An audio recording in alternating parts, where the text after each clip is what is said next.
Yeah, my name is David Kang. I attend Voice Church, and my current ministry is leading worship.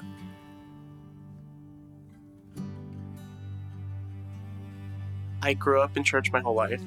My family was very involved in our local church. It's an all Korean-speaking church. There wasn't a lot of grace. It was a lot of, if you come, you're a better Christian, that type of thing. So I kind of, from an early age, I figured out how to be into that mold in a way. I was very good at faking Christianity to please my family, to please, the pastor there and stuff like that. And we all know, like, on the weekends we would party and drink and stuff like that. But on Sunday mornings we were there at church, Did that for all of my younger life. So I experienced God here and there, because I knew who God was, but never really had a relationship with God, that one-on-one relationship. That only happened later in life when I got invited to an all English speaking church. It was for some reason that just clicked more. I speak Korean, but just the English speaking just clicked more, and all the Bible stories became, more real. God just started breaking down those borders, those walls that I had, because I didn't grow up with a father. My father passed when I was young, so he kind of became that father for me, in a literal way, which was cool, because he would teach me, like, what grace is and what mercy is, what love really is. It's not about the things I do, but it's just love is unconditional, and it's the sacrifice that he made for me, So those are the things I learned from there, and those are the things that, like, kind of broke down the walls that I had for me to eventually accept Jesus Christ into my heart.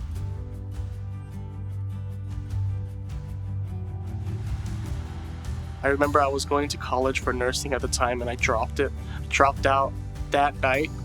I went on my phone, dropped out, and applied for Bible college, and just started going. Yeah.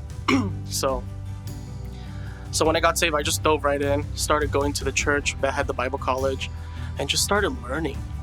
Just started learning everything I could about the Bible, about who Christ really was, who he is in my life,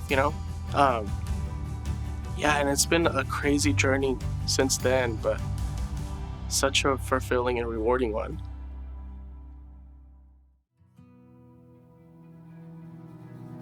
Worship is an intimate thing.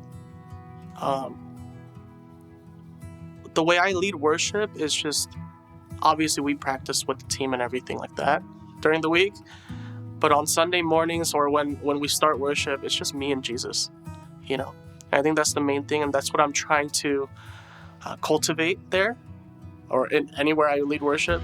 Hey, it's just you and Jesus. That's it. It's just you expressing your love towards him in any way you want to, and that could come in different ways. I know that's some people could be a little weird with it, but if it's your way of expressing your love towards Jesus, I say go for it. And I think that's the most important thing. So when I got saved, I just wanted to just worship everywhere. So I would be in my room, put on YouTube music or whatever, and just worship.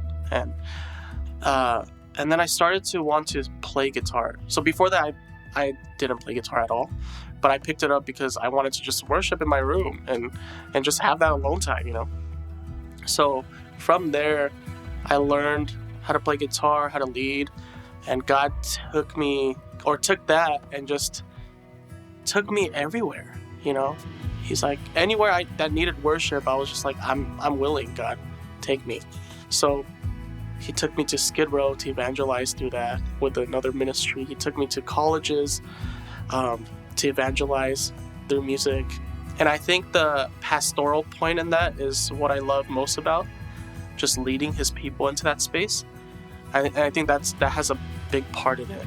That's kind of the main reason why I'm going through this process, I guess, because I want to learn more about what that's like in that context, And maybe later on the line, he has me speaking and teaching too, which I love to do. But for right now, it's just like, how can I pastor the people more in worship? Because that's what I love. That's my passion.